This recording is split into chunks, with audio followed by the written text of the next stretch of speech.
wrapping all of this How long have we been talking? I don't even know. We could keep talking forever. You know that. You know us.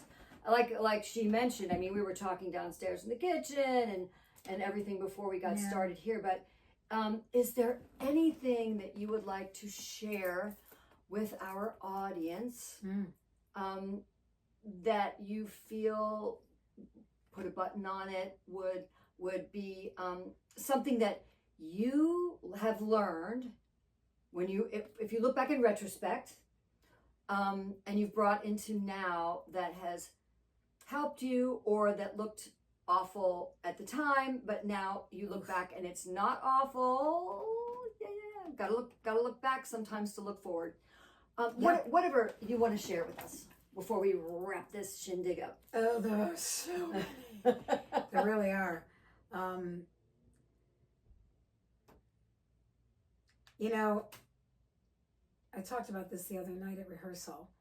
There was a professor who was passive aggressive. Actually, he wasn't. He was mean.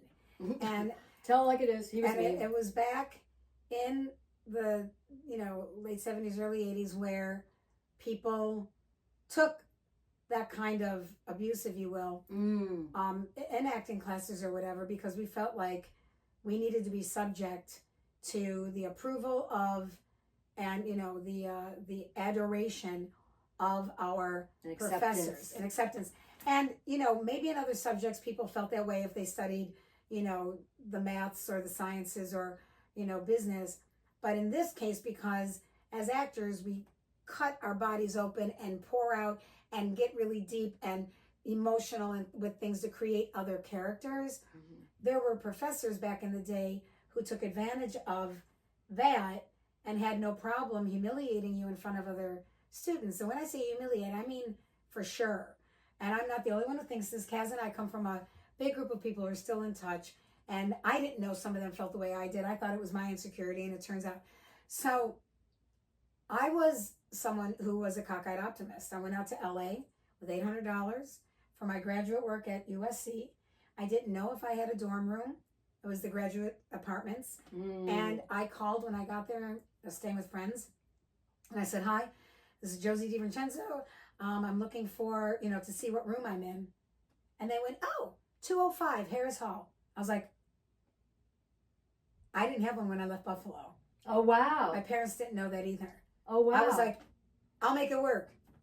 $800, even back then, was nothing. So I got the thing, I got the room, went to graduate school, etc. But the professor was from undergrad. And I ended up going out there. I had a lot of issues, just with confidence. You name it. That's a whole other show. That's a whole other episode. Stay tuned for confidence building episodes. And eventually I did start to work, and it caught on. And then years later, people would ask me, a couple times people have asked me, wow, how did, wow, I guess so-and-so being really tough on you overall, that really helped you grow. And I would actually know. It fed into my insecurity and my self-loathing and the eating disorder, which is a whole nother story. I said, you know what did it? My discovery, because of people around me who loved me, my brother in particular, of a spiritual practice of, self-involvement, and my sister, who is a very, also loving, practical person who helped me through. And then friends around me who we all supported each other. That is what got me through. This guy was detrimental. He was awful. Who I will praise are the people who around me who valued, by the way, this one was right there. No, absolutely. And who saw the value, even when they didn't know what I was going through, but saw the value and propped me up. And that's what we have to do for each other. Because there was a great saying, when you don't believe in yourself, borrow someone else's confidence in you.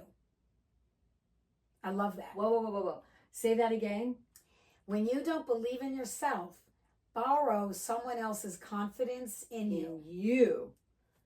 So I'd be like, and yet you, or, people from the college theater company. Are you kidding? Oh my God, no, you did. Like, we would build each other up, borrow that confidence they have. And you're like, you know what? They're seeing something. It's, don't deny it because you hate yourself right now. So I would say and that. don't hate yourself if at all Please. possible. Please don't hate yourself. But I would say that who knew after that, instead of crawling in a hole, I had people there, with the ropes pulling me up to I became actually a cockeyed optimist. I was like, you know what? Yeah, I owe gazillion dollars to USC, but guess what? If I get a couple movies or a series regular, I can pay that off. Well, I was 42 or 43 by the time I paid off my graduate student loan. Oh boy, yeah. But I did. We all know what that's about now. So is that where your handle Joseph Phoenix came from? Yes.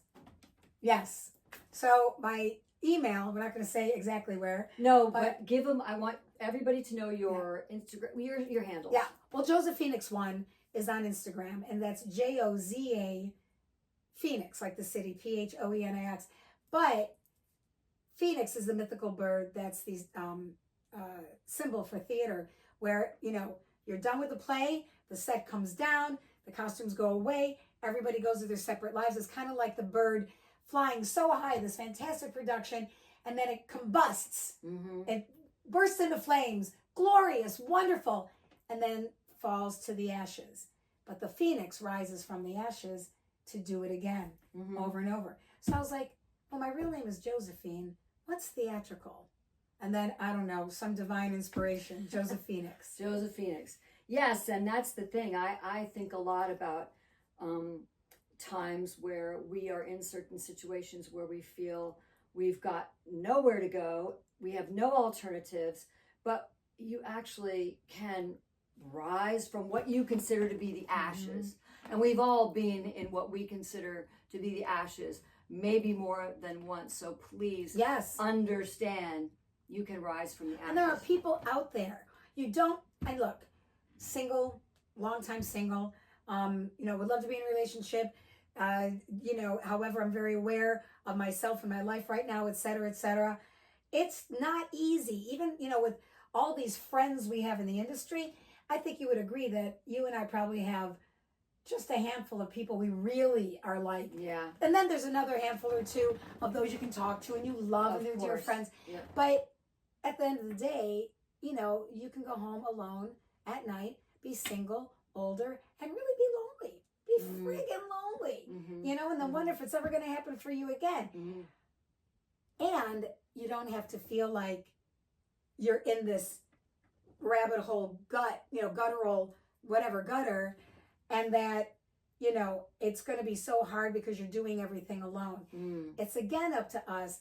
I don't, man, go out and make a friend that's maybe not the best friend in the world, but you got someone, it's got to still be up to us. And it's not easy. I've never believed it was easy, but it becomes easier. Even being in a relationship, a wonderful relationship, there also can be trials and tribulations and compromises and conflict, and life as we know it isn't always easy, but it's worth it. It's totally worth it. I mean, we may sound really super optimistic today, and this isn't sugarcoating, but we're giving you the greatest hits of things that happen. Believe me, in between, it can suck. It can, because we're human beings, but yes, it does. And it's a matter of, even this kind of, visual podcast or, listening or just realizing, man, there's a lot of people out there, out here. Yeah. And it's a matter of perspective too. Everybody goes through stuff. Everybody goes through stuff, but hold on to those who love you and support you. Amazing. I mean, amazing for so many years. And so I think that's a great button to put on it. Yeah. I really do. This is KaZ with Not the Same Old with my darling friend Josephine, Josie DiVincenzo. You can find her, well, basically all over. Yeah. X. You can Google. X. I'm on there. It's really Insta. Josephine X1. Josephine X1 Yeah. with the Z or Z, as I say, or Z or Z, whichever. Yeah, and you know, I'm here on YouTube. I'm on Instagram. I'm on TikTok, which I find absolutely hilarious, me being on there. But yeah, this was fun. Thank you so much for being here. Thank you. Oh my God, this is crazy. It's just like, I feel like all I did was brag. But no. you know, I'm here you to shared. share. You I shared. know. You absolutely shared. And yeah, it's easy. It was easy because we've known each other for so long. Yeah. So thanks for being here when you could be so many other places. And I love you very much. And we'll see you again next time. Take care.